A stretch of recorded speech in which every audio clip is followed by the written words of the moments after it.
Zimbabwe is a landlocked country in southern Africa. It's slightly smaller than the size of California, as it's bordered by Botswana, Zambia, and Mozambique.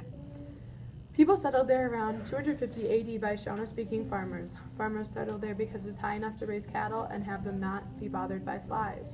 Zimbabwe was found in the 11th century during the Iron Age. It was a ruined city that was located in the southeastern hills of Zimbabwe near Lake Mutirkwi and the town of Masvingo. Zimbabwe was later named after a historical stone called Great Zimbabwe, House of Stones, and those sculptures were built between 800 and 1500 AD. During the 19th century, a powerful kingdom arose in KwaZulu-Natal led by King Shaka. Later, earliest settlers were the Khoisan.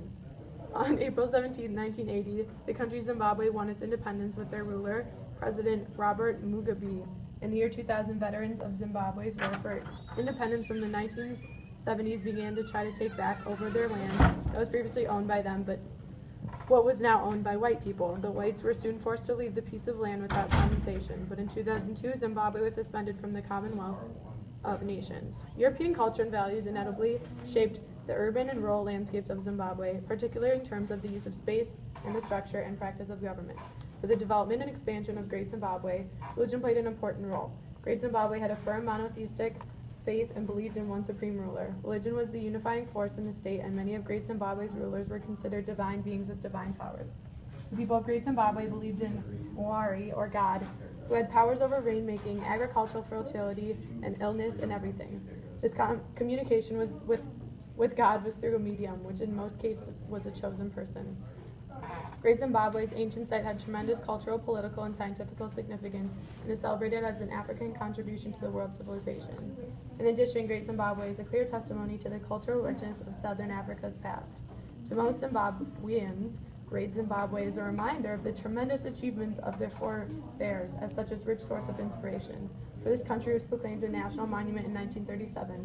The site gave its name to the country formerly called Rhodesia at the attainment of independence in 1980. In 1986, the site was inscribed on the UNESCO World Heritage List, implying that it is of outstanding universal value.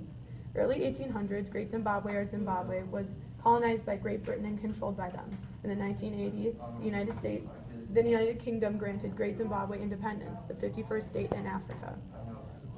November of 1997, payout of veterans and overexpense on war costs caused Zimbabwe's economy to crash. The dollar lost 70% of its value. This caused job loss and food shortages.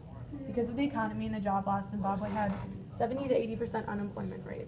As a reference, when the U.S. was a job crisis a few years ago, our unemployment rate was 8%. Zimbabwe is almost 10 times that.